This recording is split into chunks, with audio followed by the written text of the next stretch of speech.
All right, good morning. I am glad to have you guys here. We're going to talk about one of my favorite drills that I like to use to correct impact, meaning to get forward shaftling and compress the ball. A lot of you struggle with thin shots, fat shots, but we're talking mainly about thin and then how to correct those and how we can create an impact position that creates forward shaftling and that compresses the golf ball.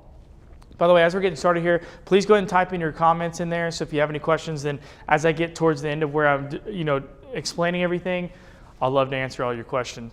So let's talk about how do we create forward shaftling and how do we compress the ball. Let's talk about what the best players in the world do to compress the golf ball. To do this though, I want to switch to a split view here so you can see both angles at the same time. So what the best players in the world do versus somebody that's a scooper, somebody that actually throws the club like this and the hands are behind the ball. That's what we call as scooping and or casting. So casting is when the club throws like this, scooping is when the club's behind like that, okay? So how do we get rid of that and then what's causing that? Those are the two questions that we want to answer. So what causes a scoop? It can be a couple of different things. Typically, a scoop is when the lead arm is deaccelerating through impact. Because if this lead arm stops moving at impact, then you're going to notice that the club head has to accelerate. So as you're coming down, if this lead arm deaccelerates, well, this is going to start accelerating, and then it's going to end up being a scoop. But if the lead arm were to keep moving, keep accelerating past impact, you'll maintain that forward shaft lean.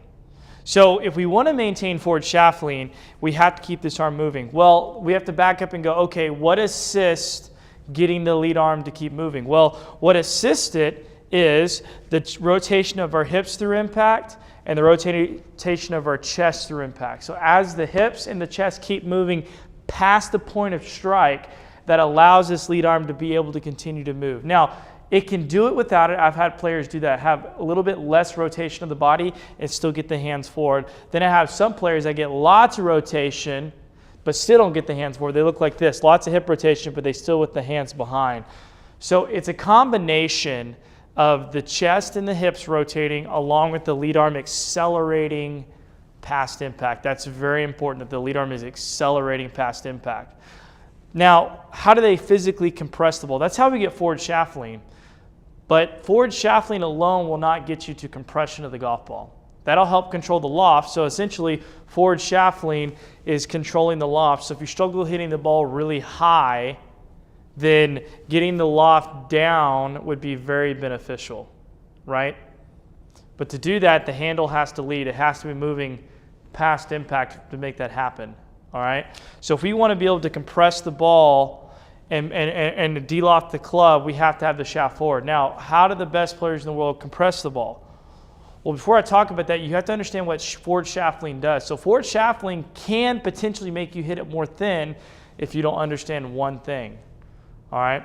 So if you look at this angle, you might get some benefit looking at this angle, but if you look at the down the line view, I want you to see that if I go into forward shaft lean like this, you're going to see that the club gets shorter. See how the club head's moving closer to me? So if I stand here and I just lean the shaft forward, see how the club comes off the ground? Forward shaft lean makes the club shorter, okay? Because instead of it being a straight line like this, it's now like this, which makes it shorter. So sometimes working on forward shaft lean, I have players struggle hitting it thin. Okay, so if you're trying to work on forward shaft lean, that could be one of the potential reasons why you're hitting it thin, but then it also could be because of the scoop as well.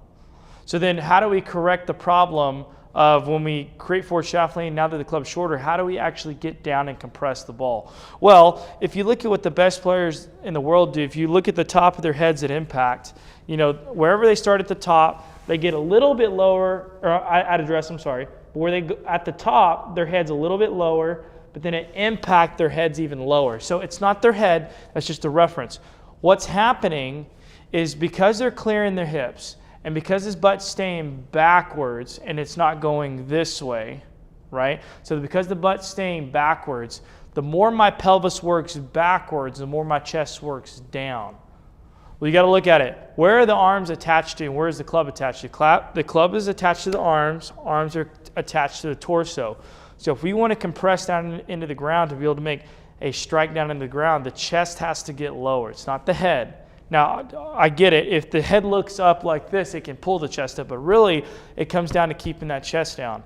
So as we rotate, this hip needs to go back and the chest needs to go down to compress the golf ball. So when we're working on this, and we're trying to create forward shaftling like this, well, the club's too high, so now what I have to do is rotate and get the chest down. Now, this is exaggerated. This would be really low. But you can look, my hands are way far forward. Normally, good impact position is closer to here. But see, if I want to get my hands that far forward, I would have to get that low to be able to make decent contact. Okay, so keeping that chest down and the pelvis backward, that's important. You can't keep your chest down if the pelvis is going under. See, it's going to want to pull up. So if on the downswing your hips are thrusting towards the ball, your chest is going to come up and out of the shot. And then, because you have great hand-eye coordination and you're not going to allow yourself to top it or hit it thin, you're then going to throw the club to make it longer. So when I throw the club and I scoop, I'm trying to make the club longer. So potentially one reason why you could be scooping the ball is because your hips are going this way, which makes you taller. So then in turn, you have to make the club longer by scooping, because if you try to create forward shaftling with the hips thrusting towards the ball, you're not going to be able to do it. That's important to understand. You're not going to be able to create forward shaftling if the hip's thrusting. So how you would tell is you would draw a line on your rear end. So let me hit a shot here. I'm going to show you an example of early extension just to kind of show you if you have that problem. And then I'll show you what good impact position looks like. And then we'll jump into the drill that this whole video is about that really helps with this impact positioning and getting rid of your thin shots. So here's an example of early extension. So this is not something you want to do. So here, so hips went this way. I definitely tried to scoop through the impact zone. Let me pull up that video. I got to switch to the TrackMan view here real quick.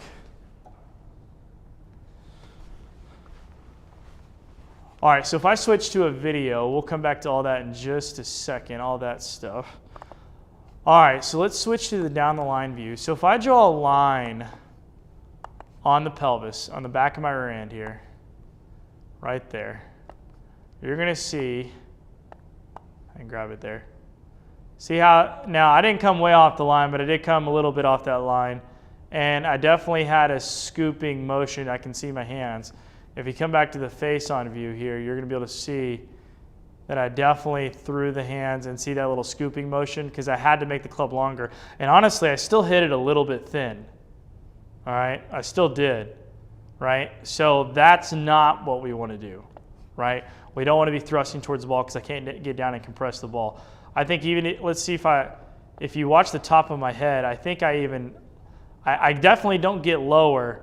If anything, I might even get a little bit higher. So let's draw a line on top of my head. You're gonna see as I come through. See, I almost get taller.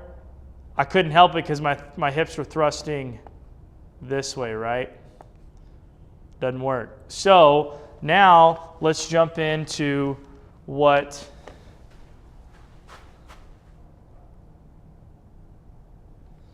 a good impact position looks like.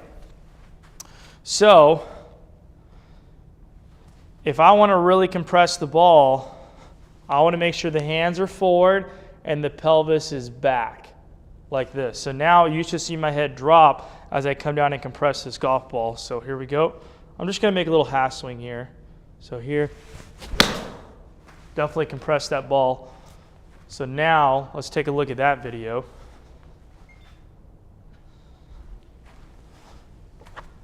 All right, so if you watch, you can see, so let's draw those lines again. We'll draw one on the back of my pelvis, one on the top of my head here, so you can see. You can see my butt stayed behind line. And see how my head got lower?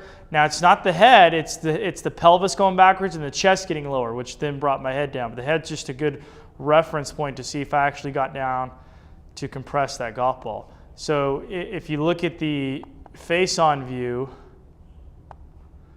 you're gonna see how I created forward shaft lean right there, a lot of it, and then came through. All right, So I hope that helps explain a little bit of what's going on. By the way, if anybody has any questions, please post them in there. I will get to them in just a minute, but definitely want to go ahead and answer any questions if there are any. But we have to be able to, what I call, condense into the ball, and that's like this. Condense into the ball, right? I'm gonna go ahead and put this up, just kind of reminds you guys. All right. So, okay, so let's start working towards the drill, right? And then how we're going to start improving this impact position. I'm going to use a box, but you definitely don't have to use a box. You can use an alignment rod. I'm going to show 2 different training aid tools you can use. All right. So I'm going to take this question thing off because it took up a lot of the screen there. Okay, so if we take a box like this, okay. Now you can't necessarily hit a golf shot while doing this because it's just more of a field drill, but I think if you apply it to a golf ball, you'll see a lot of difference. Okay, so I have this box, right? And we're going to pretend the golf ball's inside the box and we're going to put the club right on it, just like that. All right? Now, we're going to put this side of the box in the middle of my stance, right? Because I got a 9-iron here. I'd use something with a little bit of loft. All right? Am I in the middle of the screen here? I'm going to scoot over just here. Okay? Now, what we want to do is we want to get the hands on this side of the box, and then we want to feel like we're compressing down into the ground. Butt cheek goes further back than where we started. So for here, we want to be further back. By the way, if y'all wonder where I'm looking, I have a monitor down here so I can actually see myself. I guess I don't need to. It's more of a habit than anything. But we want to go hands in front, pelvis back. But see, here's the key. The hands have to keep accelerating past the box. So, you know, when you learn how to fight, I've taken a couple of classes, right? And they always teach you when you're punching, you don't want to punch the face, you want to punch the back of the head, right? You want to go through the target.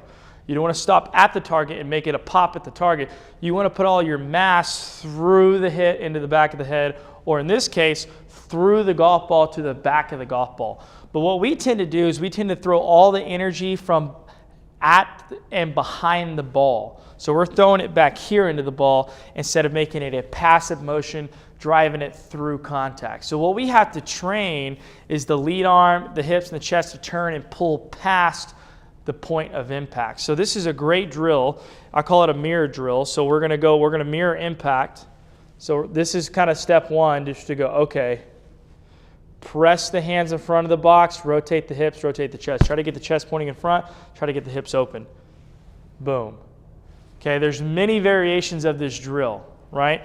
Then we can take a backswing. We can start to rotate, get the club in front of us. Boom, right here. You're going to notice this lead arm has to continue to pull through. If we get to the top and we get it trapped across our chest and then we throw, you're going to see we're going to nail the box way before our hands get in front of it, right? So I think this is a really good mirror drill to go here, turn, turn, turn, turn, turn, boom. Feel like this leads the way and gets in front. Now this would be too much. And you can see my club's hovering off the ground. This is too much. This is exaggerated. This is probably more realistic, right? So use this as a drill to start feeling how the body should look and feel an impact. But notice, though, we have to compress into the ball. It's not by the head going down, right? We're not ducking our head. We're just physically pushing the hips back, and the chest is going down and through the shot, okay?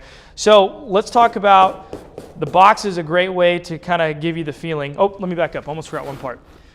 So one thing about getting the hands forward, before I jump into actually hitting golf balls, one thing that we have to talk about when we work on forward shaftling, compressing, getting the hands forward, is we have to really focus hard on where the club face is pointed at impact. Some of the common problems I see when we're working on this is we leave the face open, right? So as we come through, we turn, return, return, and I'm seeing the face pointing almost at the camera right here in front of me, right? So then when you practice this drill, I want you to practice squaring up your face to the box. That's why I like a box or even alignment rod. So you could take an alignment rod on the ground and use kind of the same thing. So if you don't have a box, you don't care to carry a box with you, stick an alignment rod on the ground. It's the same thing. Point it straight in between your feet. Make sure it's perpendicular, right? So just like an X, right? And so you want to make sure that that is square to your target. So as you come into impact, I want you to work really hard on getting the hands forward, but then squaring that face up. You're going to notice to square the face up, we have to do some sort of flexion. Now real quick, look at this angle right here. When I go into flexion, most of y'all have seen me talk about this a lot. Flexion, so this motorcycle action of the hand. I know this is through the throttle, but we're talking about opposite, right? So if we flex that wrist, you can see the face shut. If you go into extension, it opens the face, right? So flexion closes, extension opens, right?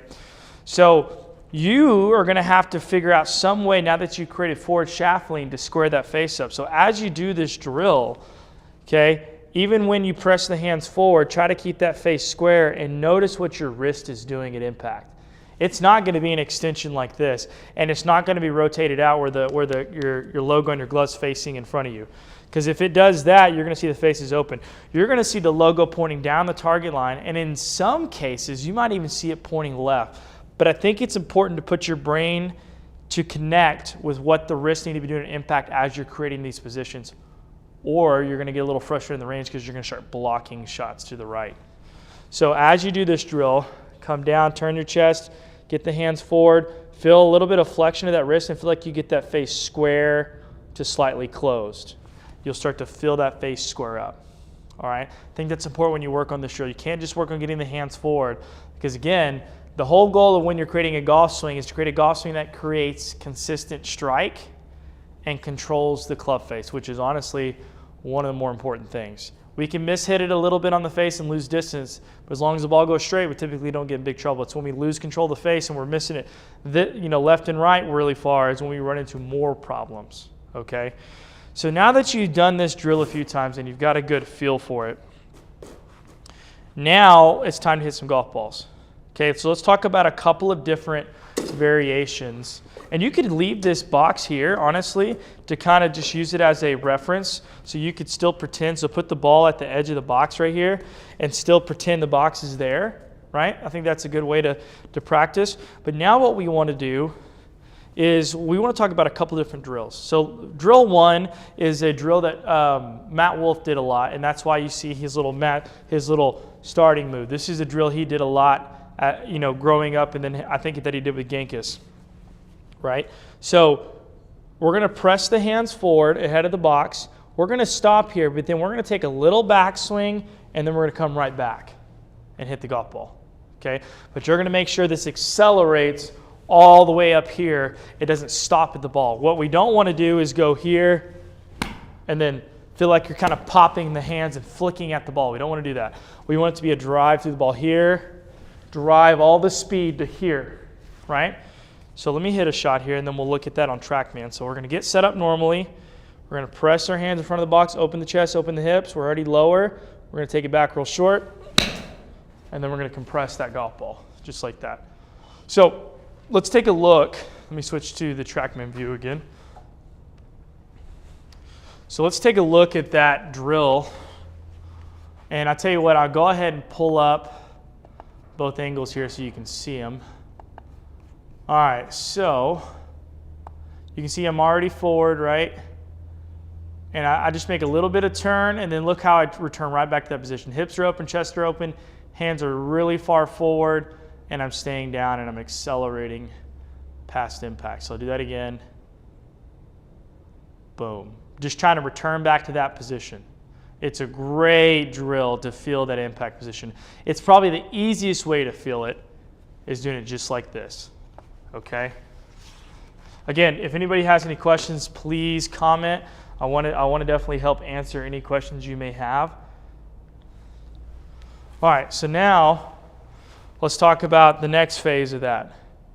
The next phase of that is to not preset it anymore. It's to start normal but do a lot of half swings. So what I like to do now is set up, okay, feel the position, Okay, then come back to a normal setup, short swing, and then get to that position.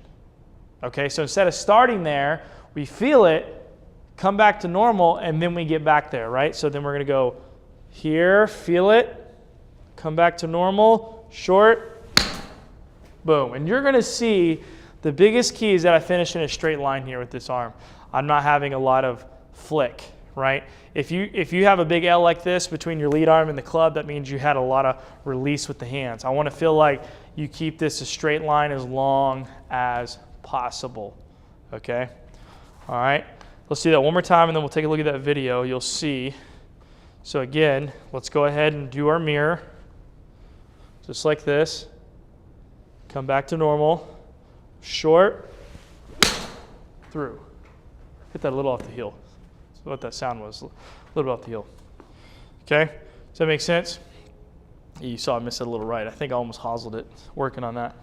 Okay, does that make sense? So definitely want to make sure that we compress that ball. Let's do it one more time since that wasn't the greatest shot in the world. So mirror, come back, short swing, through. Okay, we'll take a look at that one.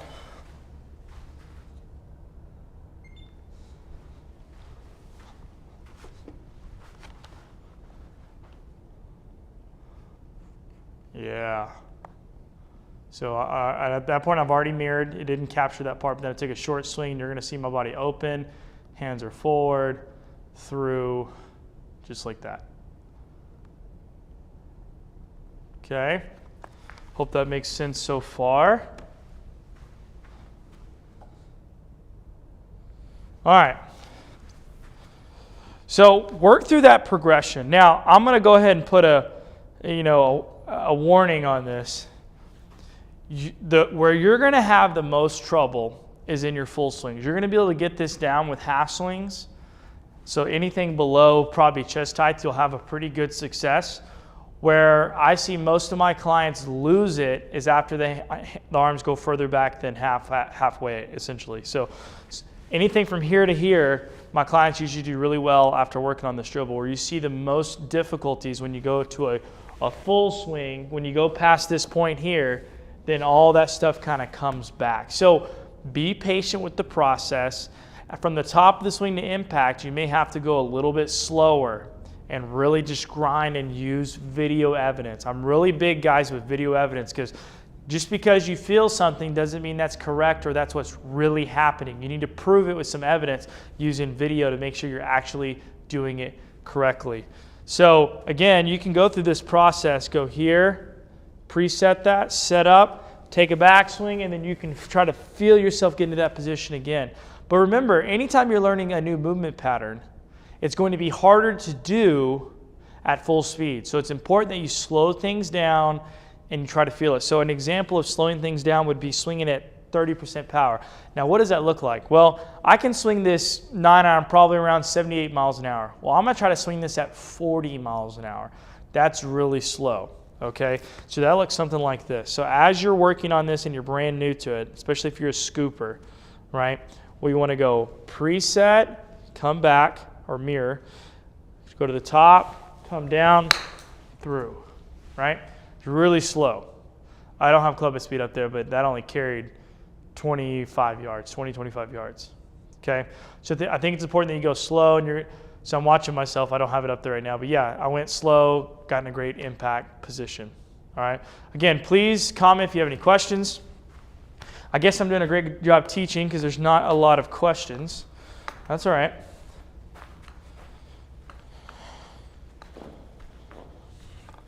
So work through these drills, because I think the better you work through these drills and you go slow and you start creating these impact positions, the better you're going to be.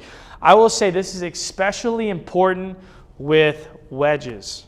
So if you want to be a great wedge player, work on this till you're blue to the face. If you want to work on those mid-range shots, 20 to up to 80 yards where you're not quite making full swings, this is the best drill that I can prescribe for if you want to become a lot better wedge player. If you can skull one over the green, blade it real easy, you're in the middle of the fairway, 60 yards out, should be easy at least get it on the green, possibly even put it inside 10 feet, but then you blow it by blading it over the green. It's probably because you're a scooper. Probably. I've seen other reasons, but probably because you're a scooper or you're not creating that forward shaftling, you're not rotating past impact. If that is you, these are the drills you've got to do to create those positions. All right? So if anybody has any more questions, please let me know. I guess I've done a good job. I don't have a lot of questions here. I know there's people on watching, but none of y'all are asking questions. I got at least 4 of you guys on here. So again, if you work through this progression, and now that you understand that getting down to the ground, it comes from pelvis going backwards and chest going down, that's key. Understanding that when you do forward shaftling, the shaft gets shorter, so that's why we have to go down and compress. The other key is when you work on this, pay attention to face control. I'll say one last thing before we end this, or if any other questions come up, I can answer those. But as you work on this, really work on squaring that face up and put an alignment rod in front of you. So you see this alignment rod right here on the ground. I think you can see it. There's an alignment rod on the ground right here. But if you'll stick it straight up and down in the ground where you're aiming, if you'll aim at that and you'll do these short little punch drills, working on starting the ball in line, I think that's important. Because if you get up here and you're working on this drill, mirror, back, so that was right of my target, then you're practicing bad movement patterns. So then what I want you to do is go, okay, I'm going to work on this drill, but I'm really going to work hard on squaring that face up where I'm aiming. So now I'm going to set up, mirror, come back. Still a little bit right, but it was a lot straighter. So let's do it again. Okay, so this time I'm going to try to get it almost left of the target just so I can say I've got it there. So mirror, back, that was dead straight. The more awareness you have with your club face, the better you're going to do. So I hope you enjoyed this video. If you want to see any other content from me, like anything specific you want me to cover, please comment down below so that I can, be able to serve you guys better. Because again, you're my audience and I want to help serve you guys. So please comment below with any questions you may have. I'll still answer them. Or if there's any specific videos you want to watch or you want me to create or do live, let me know and I'll definitely love to help you. By the way, you'll see a link down below, I believe. If you really want to get better, then you need to take advantage of my post-round interview. So it's a PDF. It walks you through a process that you need to go through after every round that helps you diagnose what's going on during your rounds. And then that way, when you go practice, you're practicing to shoot lower scores. This little PDF that I'm giving you that's completely free, all you gotta do is click the link, is gonna walk you through how to create practices based upon how you played. A lot of times we're just practicing on the range, just throwing spaghetti on the wall, hoping that we get better. We're just trying to get better at golf, but we don't really have a plan. This little PDF is gonna help show you how to create a plan based off your performance from your rounds. So take advantage of that, snag that, it's below. It's really gonna help you. Besides that, guys, I had a blast doing these lives. If you have any more suggestions for lives, please let me know. Besides that, I'll catch you guys later. Peace.